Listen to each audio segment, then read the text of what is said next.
Boker Tov Lekulam.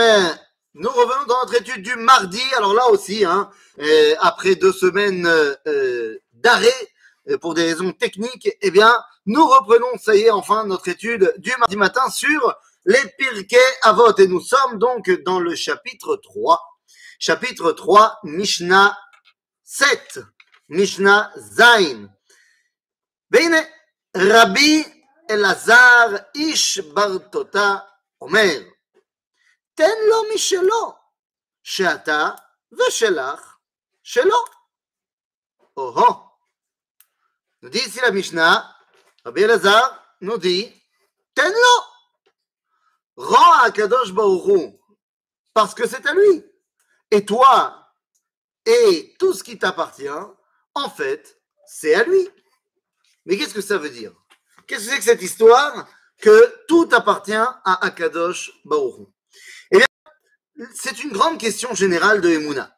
Est-ce que le monde est l'endroit de l'expression du divin, ou est-ce que Akadosh Baruch Hu m'a laissé à moi la possibilité d'exploiter ce monde?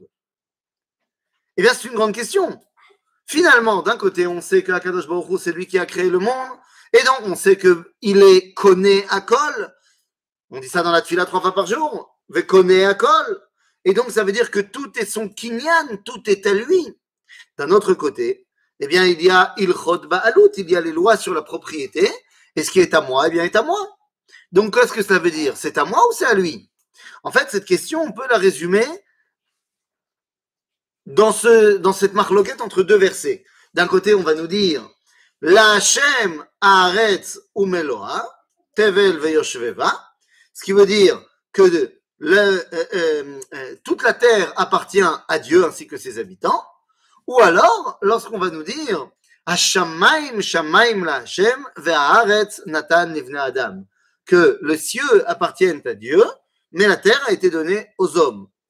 Alors, qu'est-ce qu'il faut voir, qu'est-ce qu'il faut accepter au niveau de la halakha? Le premier verset qui dit que tout est à Dieu, ou le second qui dit que Dieu nous a donné la possibilité d'utiliser ce monde?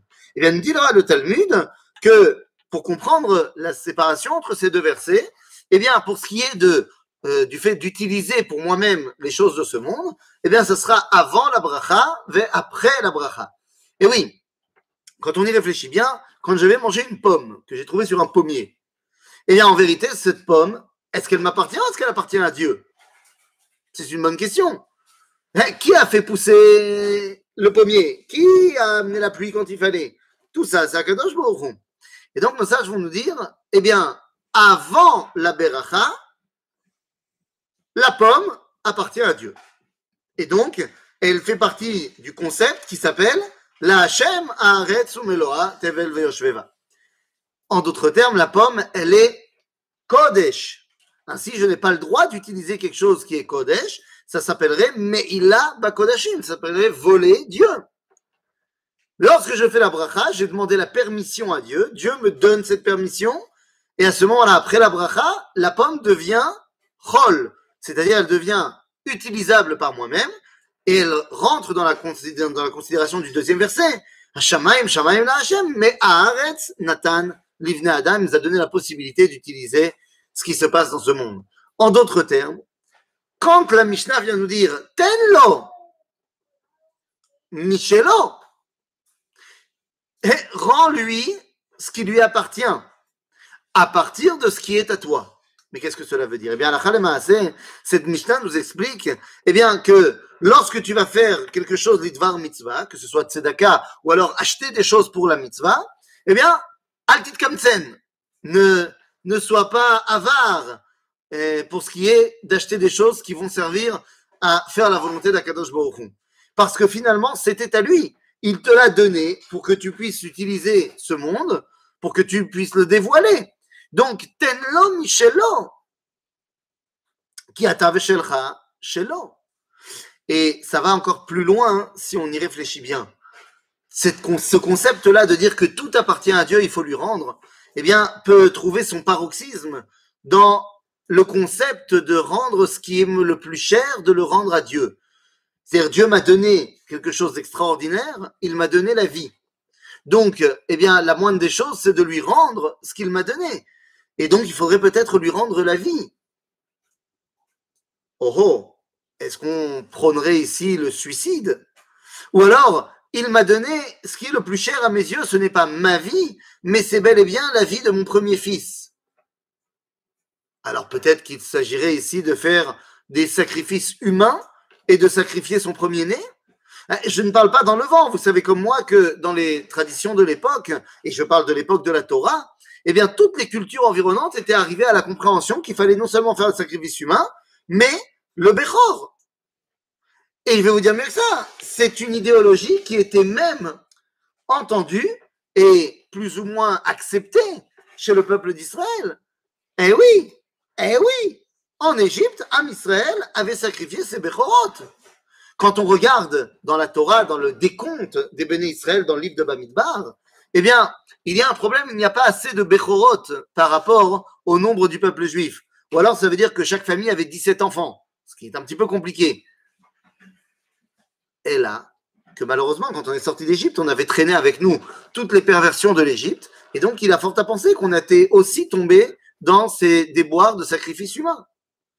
Ainsi, le chidouche de la Torah, l'enseignement extraordinaire de la Torah, déjà avec Akedat Yitzhak, déjà avec le sacrifice de Yitzhak, qui justement n'a pas eu lieu, eh bien c'est de montrer que Akadosh Baruch Hu ne veut pas de sacrifice humain. Oui, mais alors comment faire? Je dois bien rendre à Dieu ce qu'il m'a donné. Bien sûr, je rends à Dieu ce qu'il m'a donné. Je suis prêt à être sacrifié sur le Misbéach. Ma volonté, je la donne complètement à Dieu. Si bien que le côté animal qui m'habite, parce que je suis fait de deux choses, je suis fait d'une nefesh Elohit et d'une nefesh Behemit, je suis fait d'un côté divin, ma neshama, et d'un côté animal, mon corps. Donc le fait de mettre l'expression de ma neshama, à savoir ma volonté, sur le misbéach, eh bien permet de ensuite remplacer la partie corporelle par un animal. Et c'est ce qui s'est passé avec la Akedat Yitzhak.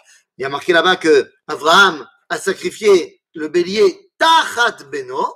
Alors Tachat, on pourrait dire à la place de son fils Yitzhak, mais le Midrash nous expliquera que non, il a mis le bélier, il a mis Yitzhak sur le bélier et il a fait la shrita du bélier en dessous de son fils. Et d'après la halakha, lorsqu'on vient faire un korban au Beth Amikdash, on doit déposer nos mains sur le korban, smichat yadaim à la korban, et nous dit la halakha que c'est l'homme qui doit penser, en faisant cela, que c'est ce qui aurait dû lui arriver à lui. Donc il met sa volonté, la partie animale, on la remplace par un bélier ou autre animal. En d'autres termes, nous dit Rabbi Elazar, Ben Bartota, c'est ça, Tenlo Michelon, chez Ata Veshelcha Shelo, en fait tout est à lui, mais il a envie que tu puisses utiliser ce monde.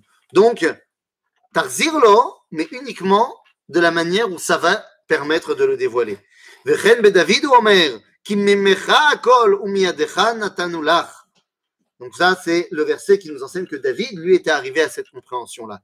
Mais maintenant qu'on comprend que tout appartient à Kadosh Baruch Hu, nous enseigne Rabbi Shimon. Rabbi Shimon Omer, Hame'alech baderech, veshone, c'est-à-dire qu'il est en train de marcher dans le monde de Dieu, et ulomet Torah, ou megale Torah, il dévoile l'enseignement de la Torah quand il avance dans ce monde.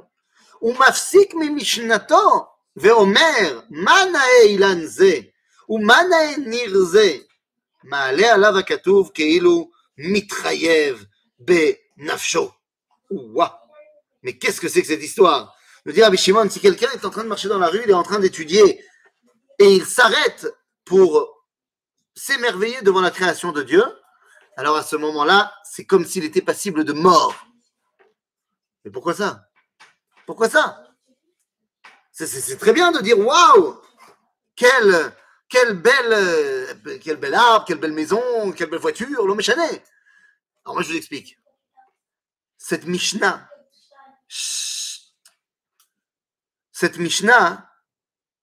vous savez quoi? Au lieu de parler entre vous, écoutez bien cette histoire, les enfants. Cette Mishnah, eh bien, on l'a vécue dans notre famille. Mon frère, c'est qui mon frère? Eh, tonton Yoram. Eh bien, mon frère, alors je ne sais plus quel âge il avait. Je ne sais plus quel âge il avait, il devait avoir, je ne me rappelle plus, mais il devait avoir un 12-13 ans, quelque chose comme ça. Peut-être un peu plus, je ne me rappelle plus. La vérité, je ne me rappelle plus. mais c'était dans ces eaux-là. Il arrive à l'école. Maintenant, mon père nous déposait en voiture devant l'école, et il y avait un moment donné où c'était une rue piétonne, donc, enfin une rue en contresens, pas piétonne, mais en contresens, donc mon père nous déposait, et on devait marcher les 500 derniers mètres, je sais pas, qui nous séparaient de l'entrée de l'école. Donc mon frère descend de la voiture, et il marche. Son sac à dos, il connaît le chemin par cœur. À ce moment-là, il y a une voiture de sport qui passe dans la rue, donc dans le sens de la route. Et donc, eh ben, il est impressionné par cette voiture. Il n'avait pas l'habitude d'en voir des comme ça à Metz. Et donc, eh bien, il suit la voiture du regard. Wow! Mais il continue à marcher. Il marche, mais wow! Et il n'a pas vu l'arbre qui était là. Et boing! Et il s'est complètement écrabouillé la moitié du visage sur l'arbre. Eh bien, bon, je pense pas que mon frère à ce moment-là était en train d'étudier la Torah, mais on pourrait le mettre en corrélation. C'est-à-dire, qu'est-ce qu'il nous dit Rabbi Shimon? Tu es en train d'étudier la Torah quand tu marches. Mais à l'air bader véchoné. C'est pas le mec, il est comme ça dans son livre et il marche comme ça, il se prend un arbre. Parce que ce mec-là, il est débile. Quand tu marches, il faut que tu regardes devant toi, il faut pas que tu sois comme ça. C'est fantastique. Moi, je vois toujours les gens dans la rue, ils sont en train d'écrire des messages WhatsApp, machin, ils sont en train de marcher, et après, et ils te rentrent dedans, et c'est encore toi qui dois t'excuser. Allô? Non, on parle pas de quelqu'un comme ça. On parle de quelqu'un qui est en train de marcher. Il regarde le monde d'Akadosh Baruch Hu, v'ushoneh. C'est ça qui est en train d'être pour lui son limoud à Torah. Il se repasse des Mishnayot, des enseignements par cœur dans la tête dans le moment où il est en train de marcher. S'il est obligé de s'arrêter de son étude pour dire Manae Ilanze, pour dire waouh, quel bel arbre, quelle belle voiture, s'il est obligé de s'arrêter de son étude, eh bien qu'est-ce que cela veut dire? Ça veut dire que pour lui, l'émerveillement de ce monde est extérieur au limoud à Torah. Il est en train donc de dire qu'il y a des choses qui sont à l'extérieur du royaume divin. Celui-là où Mitrayev Benafsho presque. Alors, il va pas être payé, il va pas mourir, mais il est en train de dire qu'il y a une séparation entre le monde de la Mishnah, de la Torah, du dévoilement divin, et le monde de l'émerveillement au quotidien. Mais celui-là, il n'a rien compris à ce qu'était la Mishnah. La Mishnah doit nous permettre de dévoiler, eh bien, tout simplement, l'expression de Dieu au quotidien. L'expression de Dieu au quotidien. Donc, si je suis obligé de m'arrêter de ma Torah pour m'émerveiller de ce monde, c'est que j'ai fait une marloquette entre la Torah et le monde. Eh bien, celui qui fait une marloquette entre la Torah et le monde, quelque part, c'est Avodah Zara. Parce que cela vient dire qu'il y a une séparation, il y a Dieu, et puis il y a autre chose. Eh bien, si on vient dire qu'il y a autre chose dans ce monde, eh bien, c'est ce qu'on appelle dans le langage du judaïsme, Avodah Zara. Avodah Zara, c'est Chayav Mita. Alors, c'est lo bemet Avodah Zara. Donc, הוא רק מתחייב בנפשו כאילו, זה לא באמת. Aval, il faut quand même se rendre compte que nous n'avons pas le droit d'arrêter notre étude pour nous émerveiller de ce monde. Au contraire, c'est lorsque nous nous émerveillons de ce monde et que nous rattachons cet émerveillement, eh bien, à notre Torah, qu'on est capable de laisser la place à un dévoilement total d'Akadosh Baruch Hu. Et je pense que ça, c'est un enseignement qui valait le coup d'être dit de bon matin. À bientôt, les amis.